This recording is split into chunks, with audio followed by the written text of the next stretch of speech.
എല്ലാവർക്കും നമസ്കാരം. മഹാഭാരത ഹൃദയത്തിലേക്ക് സ്വാഗതം.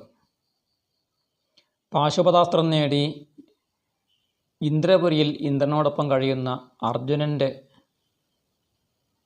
അനുഭവങ്ങളും അതേസമയത്ത് കാമികവനത്തിൽ കഴിയുന്ന പാണ്ഡവന്മാരുടെ അവസ്ഥയും ഹസ്തനാപുരിയിലെ വിശേഷങ്ങളുമാണ് ഇന്ന് മഹാഭാരത ഹൃദയത്തിൽ നമ്മൾ വിചാരം ചെയ്യുന്നത്. എന്താണ് ഇന്ദ്രപുരിയിൽ എത്തിയ അർജുനൻ്റെ അവസ്ഥ എന്ന് നോക്കാം. വന്നെത്തുന്ന ഒരു മഹർഷി വര്യൻ, ലോമശൻ എന്ന മഹർഷി. അദ്ദേഹം ലോകം ചുറ്റി നടന്ന് കണ്ട് സ്വർഗത്തിലെത്തിയ സമയത്ത് ഇന്ദ്രൻ്റെ കൂടെ ഇരിക്കുന്ന അർജുനനെ കണ്ടിട്ട് അദ്ദേഹത്തിന് വലിയ അതിശയമുണ്ടായി. ഇദ്ദേഹം ഒരു ക്ഷത്രിയനാണല്ലോ. ഒരു സാധാരണ ക്ഷത്രിയൻ എങ്ങനെയാണ് ഇന്ദ്രൻ്റെ സിംഹാസനത്തിൽ ഇരിക്കാൻ സാധിക്കുക? ഇദ്ദേഹം എന്ത് തരം സുഹൃതമാണ് ചെയ്തത്, അല്ലെങ്കിൽ ഏതൊക്കെ ലോകങ്ങളാണ് ഇദ്ദേഹം കീഴടക്കിയിട്ടുള്ളത് എന്ന് അതിശയത്തോടുകൂടി മനസ്സിൽ ചിന്തിച്ചപ്പോൾ ഈ മഹർഷിയുടെ അന്തരംഗം മനസ്സിലാക്കിയിട്ട് ഇന്ദ്രൻ അദ്ദേഹത്തോട് പറഞ്ഞു, അല്ലയോ മഹർഷി, അങ്ങ് ചിന്തിക്കുന്നത് എന്താണെന്ന് എനിക്ക് മനസ്സിലായി. അങ്ങക്ക് ഇവനെ അറിയില്ല. ഇവൻ കുന്തിപുത്രനാണ്. എനിക്ക് കുന്തിയിൽ ഉണ്ടായ എൻ്റെ മകനാണ്. ഇവൻ ഇവിടെ വന്നിരിക്കുന്നത് അസ്ത്രഹേതുകമായിട്ടാണ്. ദിവ്യാസ്ത്രങ്ങൾ നേടാൻ വേണ്ടി ഇവിടെ വന്നിരിക്കുകയാണ്. ഇവനെ അങ്ങക്ക് വാസ്തവത്തിൽ അറിയാം. ഇവൻ ഒരു പുരാണ ഋഷിയാണ്, പുരാണ ഋഷി സത്തമനാണ്. പണ്ട് മഹാവിഷ്ണുവിൻ്റെ അവതാരങ്ങളായിട്ടുള്ള നരനും നാരായണനുമായിട്ട് ഈ ജിഷ്ണുവും കൃഷ്ണനും ദീർഘകാലം ബദരികാശ്രമത്തെ തപസ്സനുഷ്ഠിക്കുകയുണ്ടായി. ലോകഹിതത്തിന് വേണ്ടിയിട്ടും മറ്റുമാണ് തപസ്സ ചെയ്തത്. അത്ര ദീർഘമായ, അതും തീവ്രമായ തപസ്സ ചെയ്തിട്ട് ലോകകല്യാണം നടത്തിയ അവതാര പുരുഷനാണ് എൻ്റെ കൂടെ ഇരിക്കുന്ന ഈ അർജുനൻ. ആ ബദരികാശ്രമം പുണ്യക്ഷേത്രമാണ്, പുണ്യഭൂമിയാണ്. ഗംഗാനദി പോലും പ്രകടമാകുന്നത് ആ പുണ്യ സങ്കേതത്തിലാണ് എന്ന് അങ്ങേക്കറിയാം. അവിടെ ഇരുന്നു കൊണ്ട് ദീർഘകാലം തപസ്സ് ചെയ്ത ആ മഹാപുരുഷനാണ് ഇന്ന് അർജുനനായിട്ട് ഇപ്പോൾ ദേവന്മാരുടെ കാര്യാർത്ഥം ലോകഹിതത്തിന് വേണ്ടിയിട്ട് ഭൂമിയിൽ ഇവൻ ഒരു ക്ഷത്രിയനായിട്ട് അവതരിച്ചതാണ്. അതാണ് ഇവൻ്റെ മഹത്വം എന്ന് പറഞ്ഞു കൊടുക്കുന്നു. അതുപോലെ ഈ അർജുനൻ, ഈ ജിഷ്ണു ഇവിടെ വന്നിരിക്കുന്നത് ഞങ്ങൾക്കും ഒരു ഉപകാരം ചെയ്യാൻ വേണ്ടിയിട്ടാണ്. ഞങ്ങളുടെ ശത്രുവായിട്ടുള്ള നിവാത കവചന്മാരെന്ന് പറയുന്ന അതിബലശാലികളായ അസുരന്മാരെ കൊന്നൊടുക്കാൻ ഞങ്ങൾക്ക് സാധിക്കാത്തത് കൊണ്ട് ഇവന് ആ പൂർവജന്മ തപസ് കൊണ്ടും അസ്ത്രാഭ്യാസം കൊണ്ടും ഈ ജിഷ്ണുവിന് മാത്രം സാധിക്കുന്ന കാര്യമാണ് അവരെ കൊല്ലുക എന്ന് പറയുന്നത്. ഇത് ഞങ്ങൾക്ക് പറഞ്ഞു തന്നത് വിഷ്ണുവിൻ്റെ അവതാരമായിട്ട് ഇപ്പോൾ ഭൂമിയിലുള്ള സാക്ഷാൽ കപില മഹർഷിയാണ് പറഞ്ഞത്. നിങ്ങളുടെ ഈ ശത്രുവിനെ കൊല്ലാൻ പറ്റുന്ന ഒരാൾ അർജുനനാണ്, അർജുനനെ വിളിച്ചോളൂ എന്ന് പറഞ്ഞത്. വാസ്തവത്തിൽ ഈ വിഷ്ണുവായിട്ടുള്ള ശ്രീകൃഷ്ണനും ഇവർ രണ്ടുപേരും ചേർന്ന് കഴിഞ്ഞാൽ യുദ്ധം തന്നെ ചെയ്യേണ്ടി വരില്ല. അവരുടെ നോട്ടം കൊണ്ട് തന്നെ ശത്രുക്കൾ ഇല്ലാതെയാകെ നശിച്ചു പോകും. പക്ഷേ ഞങ്ങൾ കൃഷ്ണനെ ഈ ദേവലോകത്തിലേക്ക് കൊണ്ടുവരാൻ ആഗ്രഹിച്ചില്ല. കാരണം എന്താണ്? കൃഷ്ണൻ്റെ തേജസ് ലോകം മുഴുവൻ നശിപ്പിക്കാൻ പറ്റുന്ന തേജസ്സുള്ള ആളാണ്. അദ്ദേഹത്തിൻ്റെ അത്രയും തേജസ്സുള്ള ആൾ ആവശ്യമില്ല. അദ്ദേഹത്തെ പോലുള്ള ഒരു മഹാപുരുഷനെ ഇത്ര ചെറിയൊരു കാര്യത്തിന് വേണ്ടിയിട്ട് ഇന്ദ്രപുരിയിലേക്ക് കൊണ്ടുവരുന്നത് ശരിയല്ല എന്ന് തോന്നി. എന്നാൽ ജിഷ്ണു അദ്ദേഹത്തിൽ കുറഞ്ഞ ആളാണോ എന്ന് വെച്ചാൽ അങ്ങനെയല്ല. അദ്ദേഹം ശക്തി കൊണ്ട് കൃഷ്ണന് സമൻ തന്നെയാണ്. പക്ഷേ തേജസ് കൃഷ്ണൻ്റെ അത്ര ഇല്ല എന്നാണ് ഇവിടെ ഇന്ദ്രൻ്റെ സൂചന. അപ്പോൾ അതുകൊണ്ട് കൃഷ്ണന് പകരം ഈ ജിഷ്ണുവിനെ കൊണ്ട് ഞങ്ങളുടെ സുരകാര്യം ചെയ്യിക്കാൻ വേണ്ടിയിട്ടാണ് അദ്ദേഹത്തെ ഇങ്ങോട്ട് ഞങ്ങൾ കൊണ്ടുവന്നിരിക്കുന്നത്. അങ്ങ് ഒരു കാര്യം ചെയ്യൂ. അങ്ങ് ഭൂമിയിലേക്ക് തിരിച്ചു പോയിട്ട് കാമ്യകവനത്തിൽ ഈ അർജുനനെ ഓർത്ത് വിഷമിക്കുന്ന ഇദ്ദേഹത്തിൻ്റെ സഹോദരന്മാരും പത്നിയുമുണ്ട്. അവരെ ചെന്ന് കണ്ട് പറയുക, യുധിഷ്ഠിരനോട് എൻ്റെ സന്ദേശം അറിയിക്കുക. അർജുനൻ ഇപ്പോൾ കൃതാസ്ത്രനാണ് എന്ന് വെച്ചാൽ അദ്ദേഹത്തിന് എല്ലാ ദിവ്യാസ്ത്രങ്ങളും ലഭിച്ചിരിക്കുന്നു. നിങ്ങൾക്ക് അർജുനനെക്കുറിച്ച് ഉത്കണ്ഠ വേണ്ട. എത്രയും പെട്ടെന്ന് അവൻ തിരിച്ചു വരും. അസ്ത്രപ്രയോഗത്തിൽ ന്യൂനതയുള്ള ഒരാൾക്ക് ഭീഷ്മരെയും ദ്രോണരെയും യുദ്ധത്തിൽ വധിക്കാൻ സാധിക്കുകയില്ല എന്നറിയുക. കാരണം അവർ അത്രയധികം ലോകം ജയിക്കാൻ കീഴടക്കാൻ കഴിവുള്ളവരായ ധനുർധാരികളാണ്, ധനുർവേദ വിശാരദന്മാരുമാണ്. അവരെ ജയിക്കണമെങ്കിൽ അർജുനൻ പൂർണ്ണ അസ്ത്രവിദ്യ ഉള്ളവരെ മാത്രമേ സാധിക്കുകയുള്ളൂ. ന്യൂനതയുള്ളവർക്ക് സാധിക്കുകയില്ല. അതുകൊണ്ട് അർജുനൻ ഇവിടെ വന്ന് അദ്ദേഹം പൂർണ്ണാസ്ത്രനുമായിരിക്കുന്നു. അദ്ദേഹം ഇവിടെ വന്ന് നൃത്തം, വാദിത്രം, ഗീതം, തൗര്യത്രകം എന്ന് പറയുന്ന ഈ 3 തരം ക്രിയകളിലും അദ്ദേഹം അദ്വിതീയനായി തീർന്നിരിക്കുന്നു. അതും അദ്ദേഹത്തിന് പഠിക്കാൻ സാധിച്ചു. ഇനി അല്ലയോ യുധിഷ്ഠിര മഹാരാജാവ്, അങ്ങ് ചെയ്യേണ്ടത് അങ്ങ് തീർത്ഥയാത്ര ചെയ്യുക, തീർത്ഥങ്ങളിൽ സ്നാനം ചെയ്ത് പുണ്യം നേടുക, പാപത്തെ ക്ഷയിപ്പിക്കുക, എന്നിട്ട് 13 വർഷം പൂർത്തിയാക്കിയിട്ട് യുദ്ധം ചെയ്ത് സ്വന്തം ആ അധികാരത്തെ നേടുകയും ചെയ്യും, രാജ്യം ഭരിക്കുകയും ചെയ്യും എന്ന് പറയുക എന്ന സന്ദേശം ഈ ലോമശ മഹർഷിയോട് ഇന്ദ്രൻ പറഞ്ഞയക്കുകയാണ്. അതോടൊപ്പം ലോമശ മഹർഷിയോട് പറഞ്ഞു, അല്ലയോ മഹർഷി, അങ്ങ് വനത്തിൽ ചെന്നിട്ട് യുധിഷ്ഠിരനെ കാണുകയും ഈ തീർത്ഥാടന കാലത്ത് അദ്ദേഹത്തിന് രാക്ഷസന്മാരിൽ നിന്നും മറ്റുമുള്ള രക്ഷ അങ്ങയുടെ തപശക്തി കൊണ്ട് ചെയ്യുകയും വേണം എന്നുകൂടി പറഞ്ഞു. അതിനുശേഷം അർജുനനും ഈ ലോമശ മഹർഷിയെ നമസ്കരിച്ചിട്ട് പറഞ്ഞു, അല്ലയോ മഹർഷി, അങ്ങ് ചെന്ന് യുധിഷ്ഠിര മഹാരാജാവിനെ ആശ്വസിപ്പിക്കണം, അദ്ദേഹത്തിന് ധൈര്യം പകരണം, അതുപോലെ അദ്ദേഹത്തെ തപശക്തി കൊണ്ട് രക്ഷിക്കുകയും ചെയ്യണം എന്ന് അഭ്യർത്ഥിച്ചു. അങ്ങനെ ലോമശ മഹർഷി ഇന്ദ്രലോകം വിട്ട് കാമ്യക വനത്തിലേക്ക് പാണ്ഡവന്മാരുടെ അടുത്തേക്ക് വരികയാണ്. ഈ സന്ദർഭത്തിൽ നമ്മൾ കുറേ കാലമായി ഹസ്തനാപുരിയിൽ ചെന്നിട്ടില്ല. ധൃതരാഷ്ട്രയുടെ വിശേഷമൊന്നും നമ്മൾ അറിയില്ലല്ലോ. അപ്പോൾ വ്യാസൻ വിചാരിക്കുകയാണ് അവരുടെ കാര്യം കൂടി പറയാം എന്ന് കരുതിയിട്ട് ധൃതരാഷ്ട്രരും സഞ്ജയനും തമ്മിലുള്ള സംവാദം ഇവിടെ പറയുന്നു. വ്യാസൻ്റെ വാക്കുകളിലൂടെയാണ് ഈ ധൃതരാഷ്ട്രർക്ക് അറിയാൻ സാധിച്ചത് അർജുനൻ ദിവ്യാസ്ത്രങ്ങൾ നേടി എന്ന കാര്യം, അതിനുവേണ്ടി അദ്ദേഹം തപസ് ചെയ്തു എന്നൊക്കെയുള്ള കാര്യം. അതറിഞ്ഞിട്ട് ധൃതരാഷ്ട്രർക്ക് ഒരു സമാധാനവുമില്ലാതെ അദ്ദേഹം തൻ്റെ സൂതനായിട്ടുള്ള സഞ്ജയനോട് ചോദിക്കുകയാണ്, സഞ്ജയ, ഈ കേൾക്കുന്നതൊക്കെ സത്യമാണോ? അങ്ങനെയാണെങ്കിൽ എൻ്റെ മക്കൾ അർജുനൻ്റെ കൈകൊണ്ട് തന്നെ മരിക്കും എന്ന കാര്യം ഉറപ്പാണ്.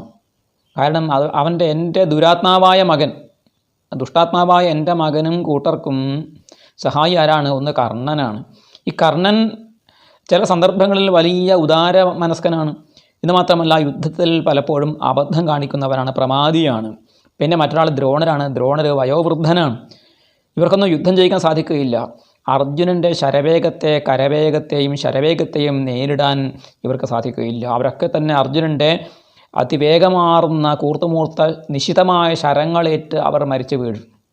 അവരൊക്കെ മരിക്കും, എൻ്റെ മക്കളും മരിക്കും. എന്താ ചെയ്യുക? എങ്ങനെയാണ് എൻ്റെ മകൻ ഈ അർജുനനുമായിട്ട് ഏതെങ്കിലും രീതിയിൽ ഒരു ശാന്തി, ഒരു സമാധാനം, ഒരു ഒത്തുതീർപ്പ് ഉണ്ടാക്കുമോ? ഞാൻ പറഞ്ഞാൽ അവൻ കേൾക്കില്ല.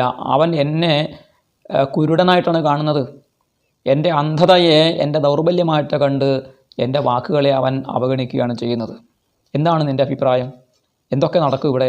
അപ്പോൾ സഞ്ജയൻ പറഞ്ഞു, രാജാവേ, അങ്ങ് പറഞ്ഞത് ശരിയാണ്.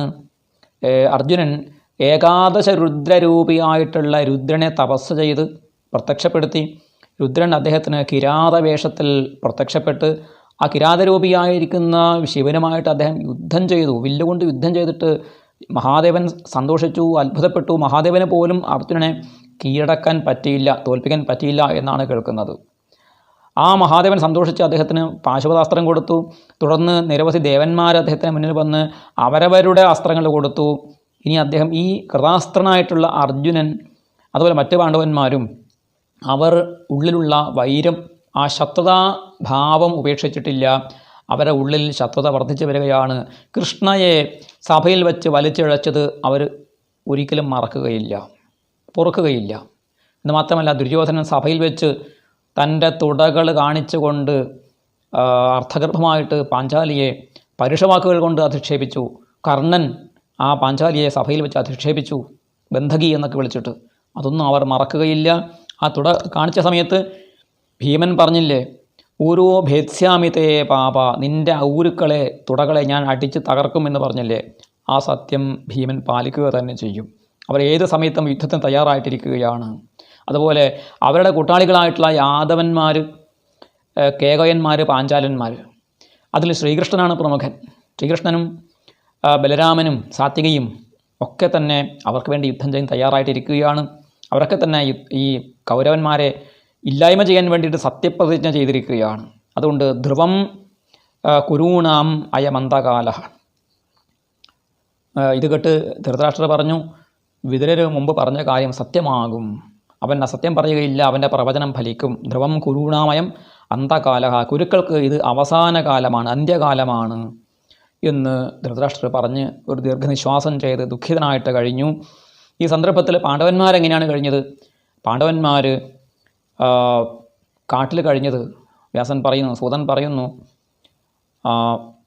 അവർ വേട്ടയാടിയിട്ട് മൃഗങ്ങളെ പിടിച്ചു. മേധ്യങ്ങളായിരിക്കുന്ന രുരു, ശല്യകം മുതലായിട്ടുള്ള മൃഗങ്ങളെ അവർ വേട്ടയാടി പിടിച്ച് അവരുടെ ആശ്രിതരായിട്ട് കഴിയുന്ന 10,000-ഓളം വരുന്ന ബ്രാഹ്മണരുണ്ട്. സ്നാതകന്മാരും അല്ലാത്തവരുമുണ്ട്. ആഹിതാഗ്നികളും അനാഹിതാഗ്നികളുമുണ്ട്. അജ്ഞാതനം ചെയ്തവരും അല്ലാത്തവരും, സ്നാതകന്മാരും അല്ലാത്തവരുമുണ്ട്. 10,000-ഓളം വരുന്ന ഈ ബ്രാഹ്മണർക്കും അവർ ആശ്രയമാണ്. വേട്ടയാടി പിടിച്ച ഈ മൃഗങ്ങളെ ആ ബ്രാഹ്മണന്മാർക്ക് നിവേദിക്കും, അവർക്ക് കൊടുക്കും.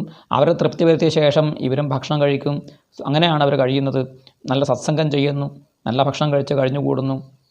ഇതാണ് അവരുടെ അവസ്ഥ. പക്ഷെ അവർ ദുഃഖിതരായിരുന്നു. അർജുനൻ അവരെ വിട്ടുപോയപ്പോൾ വളരെയധികം ദുഃഖിതരായിട്ട് പലപ്പോഴും അർജുനനെ ഓർത്ത് കരയുകയും ഒക്കെ ചെയ്തുകൊണ്ട് കഴിഞ്ഞുകൂടുകയാണ്. അതിനിടയിൽ ഭീമൻ ഒരു ദിവസം യുധിഷ്ഠിരനോട് പറഞ്ഞു, രാജാവേ, ഇതാ അർജുനന് എന്തെങ്കിലും ആപത്ത് സംഭവിക്കുകയാണെങ്കിൽ നമ്മുടെ നാശം ഉറപ്പാണ്. അർജുനനെ പ്രതീക്ഷിച്ചാണ് നമ്മളൊക്കെ തന്നെ യുദ്ധം ജയിക്കുമെന്ന് വിചാരിക്കുന്നത്. എല്ലാറ്റിനും കാരണം അങ്ങയുടെ ദ്യൂതക്രീഡയാണ്.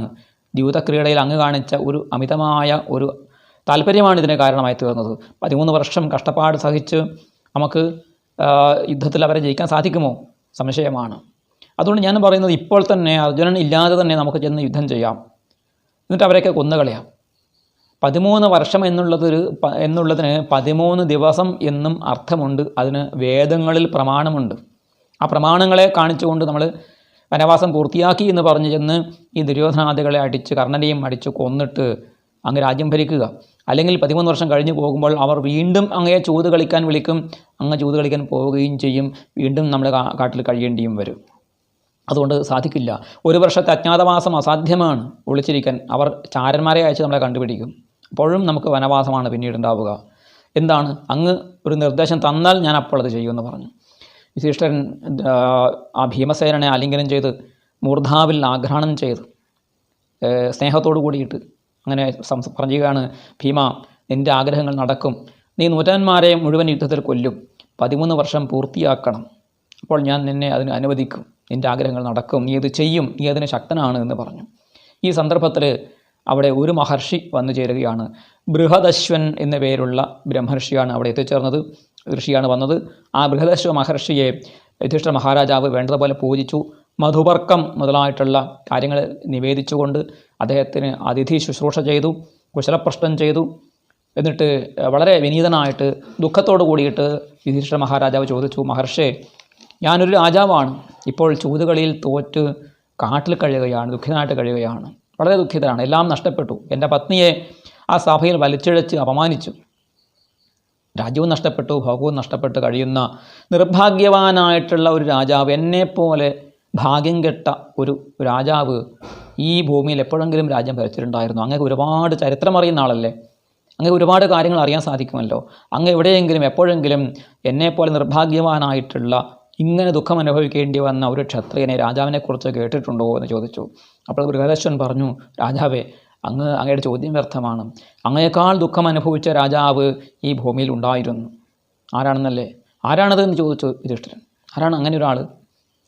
നിഷധേഷു മഹീപാലോ വീരസേന ഇതി ശ്രുത തസ്യ പുത്രോ ഭവന്നാംന നളോ ധർമാർത്ഥകോവിദ. നിഷധ രാജ്യത്ത് വീരസേനൻ എന്നു പേരുള്ള ഒരു രാജാവുണ്ടായിരുന്നു. അദ്ദേഹത്തിൻ്റെ മകനായിട്ടുള്ള നളൻ ധർമാർത്ഥങ്ങളിൽ ഏറ്റവും കോവിദനായിട്ടുള്ള, പണ്ഡിതനായിട്ടുള്ള, ശ്രേഷ്ഠനായിട്ടുള്ള, അതീവ സുന്ദരനും വീരപുരുഷനും ധർമ്മിഷ്ഠനും ജ്ഞാനിയും ആയിട്ടുള്ള, അതീവ യോഗ്യനായിട്ടുള്ള ഒരു രാജാവുണ്ടായിരുന്നു. അദ്ദേഹം ഇതുപോലെ ചൂതുകളിയിൽ തോറ്റ്, തൻ്റെ സഹോദരനായ പുഷ്കരനോട് ചൂതുകളിയിൽ തോറ്റ് രാജ്യം വിട്ട് കാടിൽ കഴിയേണ്ടി വന്ന ഒരാളാണ്.